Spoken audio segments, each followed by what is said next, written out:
हे dear students, AIIMS की तरफ से एडमिशन नोटिस आया है। हम एक बार उसे देखते हैं एक्चुअल में क्या प्रोसीजर है, क्या चीज इसमें इन्वॉल्व होगी।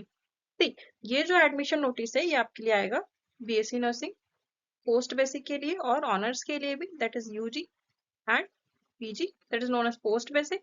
और BSc you can say paramedical courses, MSc nursing, MSc courses, biotechnology. Session आपका आएगा अगस्त 2024 से, सॉरी अगस्त 2025 वाला सेशन है। ये आपका कहाँ से है? न्यू दिल्ली एम्स और दूसरे भी जितने एम्स आपके हैं लोकेटेड वहां से। See what's the procedure? Under graduate course के अलग अलग है और पोस्ट ग्रेजुएट कोर्सेज के लिए अलग अलग है। सी, ये जो एंट्रेंस एग्जामिनेशन है, बेसिक रजिस्ट्रेशन आपको करना होगा, ठीक है, बीएससी नर्सिंग और पोस्ट बीएससी नर्सिंग के लिए, जिसका स्टार्टिंग डेट आपका स्टार्ट हो चुका है 8/4/2025 और क्लोजिंग कब हो रहा है? 7/5/2025। Clear? Generation of code for final registration for BSc nursing और BSc nursing post basic paramedical course, ये सिर्फ उनके लिए होगा जिन्होंने फर्स्ट टाइम में रजिस्ट्रेशन कर चुका है। क्लियर? सो एम्स में एक प्रोसेस रहती है कि आपको हर चीज स्टेप बाय स्टेप करनी रहती है। क्लियर? अदर एग्जाम्स में ये होता है कि आप सारा चीजें एक बार में क्लियर कर दो, एक बार में फॉर्म फिलअप हो जाएगा, लेकिन नहीं, एम्स के लिए थोड़े से सीक्वेंस डिफरेंट होते हैं। यहाँ पे आपको पहले बेसिक रजिस्ट्रेशन आप करेंगे, उसके बाद कोड जनरेट होगा। ये जो रहता है आपका आरएससी कोड, ये बहुत इंपॉर्टेंट रहता है। अगर ये आप मिस कर दिए तो दिक्कत जाती है। खैर, ये जो कोड रहेगा आपका आरयूसी कोड, ये आपको जनरेट करेगा कब? जब आपका बेसिक रजिस्ट्रेशन ऑलरेडी हो चुका होगा। तो ये कब आएगा आपका? 17 अप्रैल से 15 मई तक। Clear? After that final registration payment क्या जाएगी? फीस सिटी जहां आप चॉइस करेंगे, किसके लिए? जिनका कोड ऑलरेडी जनरेट हो चुका है उनका ही फाइनल रजिस्ट्रेशन होगा। So this are the basic sequence, इनके बिना कुछ भी नहीं होगा। इस सीक्वेंस से आपको फॉर्म फिल करना है। Clear?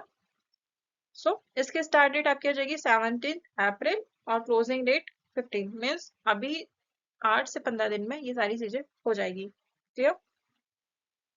Now schedule for post graduated courses. Basic registration आपका आएगा एमएससी नर्सिंग के लिए और एमएससी कोर्सेज के लिए आपका आएगा स्टार्टिंग रेट सेम 8 to 7 में। कोड जनरेट इनका भी होगा और फाइनल रजिस्ट्रेशन इनका भी होगा। वन डाउट आप लोग के मन में होगा कि मैम ये एग्जाम कौन कौन दे सकता है। मैं स्पेशली बात कर रही हूँ अंडर ग्रेजुएटेड कोर्स के लिए। सी, ये जो है आपकी एज होना चाहिए मिनिमम 17+, और अगर आप 12th में भी है तो 12th रनिंग या फिर तो भी आप शायद दे पाएंगे, मे बी एलिजिबल हो जाएगा। सिलेक्शन प्रोसेस, आप एंट्रेंस एग्जाम देंगे, एंट्रेंस एग्जाम के लेवल पे ये आपका सिलेक्शन होगा। सिलेक्शन कहाँ कहाँ पर होगा? ओनली एम्स में। बीएससी नर्सिंग की बात करें तो 4 ईयर ग्रेजुएटेड कोर्स होगा, 4 इयर्स। प्रोफेशनल ग्रेजुएटेड कोर्स होगा ये।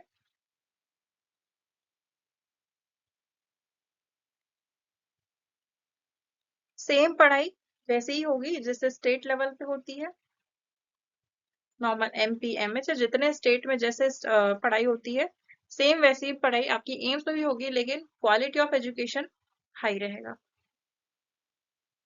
क्वालिटी हाई रहेंगी। हॉस्पिटल्स एरिया भी हाई रहेगा, एज वेल एज यहाँ पे जो आपका नॉलेज रहेगा वो भी बहुत बिल्डअप रहेगा।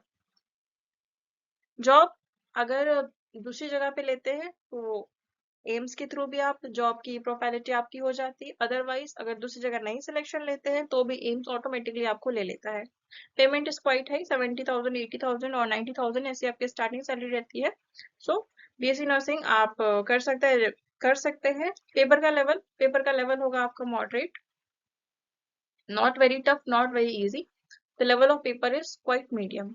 जैसे प्रिपरेशन आपने दूसरे एग्जाम के लिए दिए हैं, स्पेशली पीएनएसटी वगैरह के लिए या फिर नॉर्मल आपके एग्जाम सीयूईटी वगैरह के लिए, तो आप बायोलॉजी केमिस्ट्री फिजिक्स पढ़ के हम दे सकते हैं। क्लियर?